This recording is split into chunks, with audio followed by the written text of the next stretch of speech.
Shalom. Kita patut bersyukur kepada Tuhan, saudara, karena anugerahnya sampai detik ini kita dalam kondisi sehat dan hidup. Tuhan itu baik. Kita hadapi sebuah kondisi atau situasi yang tidak mudah. Yang kita semua tahu, virus corona. Kita buka media sosial, Facebook, YouTube, apapun itu, hanya satu topik yang dibahas dari pagi sampai malam. Itu adalah virus corona dan membuat banyak orang ketakutan, gelisah, bimbang dan ragu. Oleh karena itu apa, saudara? Kita fokus terus memikirkan, merenungkan dampak dari virus corona tersebut. Padahal sebagai gereja, sebagai umat Tuhan, kita seharusnya mengerti atau minimal mencari pengertian tentang kondisi yang sedang terjadi. Apa yang hendak Tuhan pesankan kepada kita melalui kondisi ini? Apa yang hendak Tuhan rindukan kita lakukan sebagai respon terhadap situasi seperti ini? Karena pemerintah menganjurkan, bahkan memerintahkan untuk beribadah dari rumah, beraktivitas dari rumah, bekerja dari rumah. Banyak orang menganggap anjuran dan perintah itu sebagai liburan, saudara. Itu adalah salah kaprah. Kenapa? Kalau kita memahami dengan lebih dalam, kita akan mengetahui bahwa bukan sekedar untuk bersantai-santai di rumah, bukan sekedar untuk makan minum di rumah, bukan sekedar untuk menonton film di rumah, apalagi menonton berita siang sampai malam. Tetapi ada kehendak Tuhan yang perlu kita tangkap, yaitu adalah mencari wajah Tuhan selagi ada kesempatan. Itu melalui yang saya sebut doa dan renungan akan firman Tuhan. Kenapa di dalam renungan akan firman Tuhan terdapat banyak janji Tuhan yang akan menolong kita meresponi kondisi ini dengan benar, dengan akurat, dan bukan justru fokus kepada yang tidak perlu difokuskan. Saya tidak sedang berkata bahwa virus corona harus diremehkan, tidak.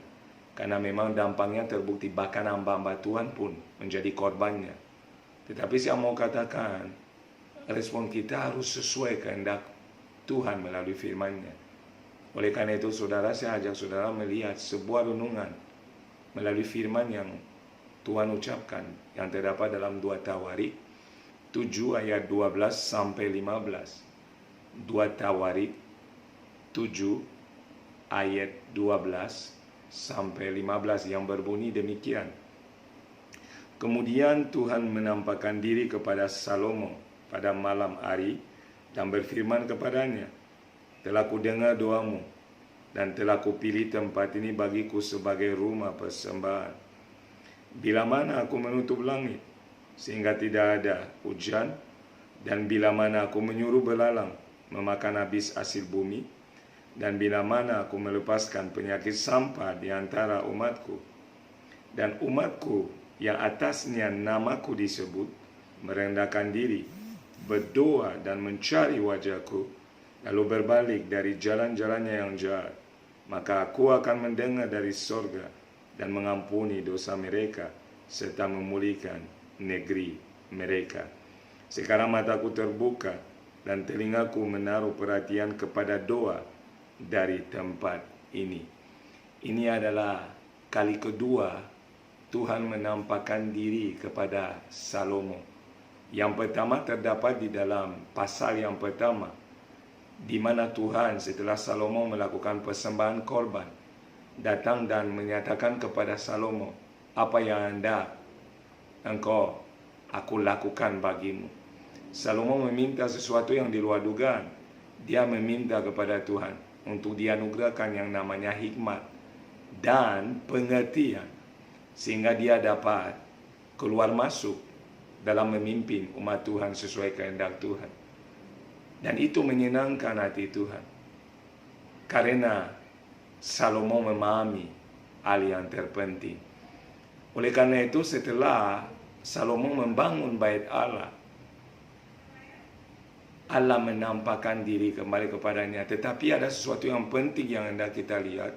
Di pasal 6, Setelah selesai membangun, Salomo membuat sebuah doa yang panjang, di mana Salomo mulai memohon kepada Tuhan, apabila umatnya melanggar firman-Nya, melenceng dari jalannya, melakukan hal yang menyakiti hati Tuhan sehingga murka Tuhan bangkit terhadap umatnya. Salomo memohon, ketika umatnya datang untuk cari wajah Tuhan dan berdoa, dia memohon Tuhan untuk mendengar dan memulihkan. Maka dampak dari itu di pasal 7, Allah meresponi dengan berkata kepada Salomo, ya, apabila umatku melenceng dari jalan sehingga aku tidak menurunkan hujan, sehingga ada belalang yang memakan hasil bumi, atau saya kirim penyakit sampar di tengah umatku, kalau umatku datang dan merendahkan diri, berdoa mencari wajahku, aku akan mendengarkan dan mengampuni mereka, memulihkan kondisi negeri mereka. Kita tahu saudara bahwa virus corona bukan sekedar di Indonesia, di Asia, tetapi di seluruh bumi. Dan kalau itu semakin hari semakin bertahan, artinya ada sebuah pesan yang penting yang hendak Tuhan katakan bagi kita semua, bagi semua manusia, terutama bagi gereja. Dan pesan itu sangat-sangat mencolok di sini. Adalah umat Tuhan harus mencari Tuhan, berdoa dan berseru kepada Tuhan, agar Tuhan dalam kemurahan hatinya menurunkan belas kasihan dan pemulihan atas kondisi yang sedang terjadi. Salomo memahami hal ini, saudara. Salomo bahkan sebelum hal ini terjadi, dampak daripada murka Tuhan, Salomo sebelumnya sudah meminta belas kasihan Tuhan terjadi. Kenapa? Salomo tahu isi hati Tuhan. Hati Tuhan adalah penuh dengan belas kasihan dan rindu memulihkan kondisi umatnya. Maka hari-hari ini, kalau kita menganggap santai dalam kondisi seperti ini, sedangkan orang manusia semakin hari semakin meninggal, dan kita melihat orang masih main-main, orang masih santai-santai, bahkan orang melanggar perintah pemerintah untuk mengasingkan diri di rumah. Bahkan di rumah pun banyak yang tidak sadar dan hanya fokus kepada hal duniawi dan daging. Tidak sadar bahwa perlu kita bersatu hati, merendahkan diri, dan berseru berdoa mencari wajah Tuhan. Siapa percaya itu adalah satu-satunya jalan saat ini untuk terjadi pemulihan di seluruh bumi. Maka gereja harus meresponi dengan benar. Gereja harus berdoa, gereja harus bersatu hati, walaupun itu di tempat masing-masing. Kita tahu bait Allah bukan sekedar gedung yang Salomo bangun atau gedung gereja di mana kita beribadah selama ini. Tubuh kita disebut bait Allah. Jadi seharusnya kalau ada perintah untuk beribadah di rumah, perdebatan-perdebatan tentang pendapat-pendapat ibadah di rumah atau di gereja seharusnya dihentikan, karena bukan esensi di sana. Esensi adalah apa pesan Tuhan di balik ini. Pesannya adalah kita harus mencari pribadi Tuhan, mencari wajah Tuhan, berdoa, menyatukan hati kita sebagai tubuh Kristus, dan memohon Tuhan turun tangan. Dan janji Tuhan ya dan amin. Dia katakan, ya, aku akan melakukannya. Maka kita perlu merenungkan firman Tuhan, menemukan janji Tuhan, mengimani janji Tuhan daripada siang dan malam menonton berita tentang virus corona. Kenapa? Apa yang kita terus-menerus mendengar akan mempengaruhi jiwa kita, akan berdampak kepada iman kita. Dan virus corona saya bisa memastikan pasti melemahkan iman daripada orang percaya kalau terus-menerus menontonnya. Oleh karena itu, lebih baik saudara dan saya merenungkan firman Tuhan yang memunculkan justru iman dan pengharapan. Karena di situ terkandung yang namanya janji Tuhan. Dan Tuhan itu setia terhadap janjinya. Maka gereja punya peran penting dalam kondisi seperti ini. Gereja harus bersatu dan berdoa. Hentikan semua perdebatan yang dibuat itu untuk mencari kebenaran masing-masing. Tidak perlu. Karena dampak ini berdampak kepada semua orang, bahkan kepada orang percaya. Banyak juga yang jadi korban. Maka respon kita harus respon yang benar, respon yang sesuai dengan perintah dan firman yang Tuhan ucapkan. Dan saya percaya kalau kita bisa menangkap ini dan meresponi dengan sungguh-sungguh dalam kebenaran, Tuhan pasti berkarya. Kita harus menjaga kesehatan secara higienis. Saya rasa itu bukan hal baru.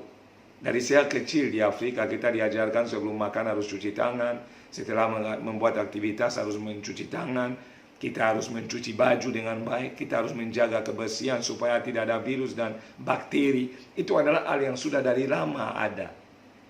Tetapi jadi populer saat ini ketika ada virus corona. Tetapi hal esensial lepas dari hal higienis yang kita lakukan, jaga jarak yang dianjurkan dan seterusnya. Yang kita perlukan adalah Tuhan, penolong dan pemulih dari segala sesuatu. Selain Tuhan tidak ada yang bisa memulihkan kondisi ini. Dan kita harus menyadarinya. Usaha kita sebaik apapun di luar Tuhan tidak ada hasilnya. Sia-sia saudara. Maka saya dapati ini secara pribadi ketika saya merenungkan firman pada sore hari ini. Dan saya rindu share untuk saudara supaya kita satukan hati. Kita berdoa satu dengan lain. Kita mendoakan bangsa-bangsa, kota-kota, pulau-pulau. Orang yang sudah kenal virus ini, kita doakan mereka agar Tuhan memulihkan. Kita doakan keluarga yang ditinggalkan oleh orang yang meninggal. Tetapi ingat baik-baik, sarananya adalah doa.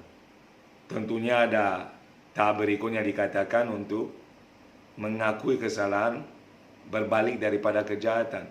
Saya tidak fokus ke sana lebih dulu, saudara, itu adalah poin yang lain. Di dalam apa yang kita bacakan, saya fokus kepada pokok doa. Dan kalau saudara melihat pokok doa itu muncul dari ayat sebelumnya. Dari pasal sebelumnya, pasal 6. Di mana Salomo sudah mulai dengan yang namanya doa kepada Tuhan, memohon kepada Tuhan, meminta belas kasihan kepada Tuhan. Dan di pasal 7 Tuhan merespon permohonan Salomo dengan mengatakan, apabila umatku datang berdoa mencari aku akan mengampuni mereka dan memulihkan kondisi mereka. Sekarang kalau kita rindu dipulihkan, bangsa-bangsa dipulihkan, keluarga kita dipulihkan, teman-teman kita dipulihkan, dunia secara keseluruhan dipulihkan. Tidak ada pilihan lain, saudara. Kita harus berdoa. Kita harus cari wajah Tuhan. Berhenti bersantai-santai di rumah. Ambil kesempatan di rumah untuk merenungkan firman dan berdoa sungguh-sungguh. Memohon kasih karunia dan kemurahan daripada Tuhan itu sendiri. Dia adalah baik. Dia adalah Bapa yang sangat baik. Dia adalah Allah yang merancang pemulihan, Allah yang merindukan memulihkan manusia. Hanya bagian kita perlu lakukan. Kita perlu berdoa. Kenapa? Doa adalah salah satu sarana yang mengizinkan Tuhan berkarya di tengah bumi ini. Itu firman Tuhan yang bisa saya sharingkan pada hari ini dalam kesempatan ini. Kiranya menjadi berkat buat saudara, terutama sudah menjadi berkat buat saya. Dan saya rindu sama-sama kita satukan hati, pikiran kita, dan mulai fokus kepada firman Tuhan. Mohon jangan posting terlalu banyak berita tentang virus corona. Jangan fokuskan pikiran di sana. Dan mulai arahkan pikiran kita kepada firman dan janji Tuhan. Dan berdoa. Saya percaya Tuhan adalah Allah yang baik yang akan memulihkan kondisi yang ada sekarang. Dan kita akan keluar sebagai pemenang sehingga nama Yesus akan dimuliakan. Terpujilah nama Yesus. Saya katakan shalom. Tuhan Yesus memberkati. Amin.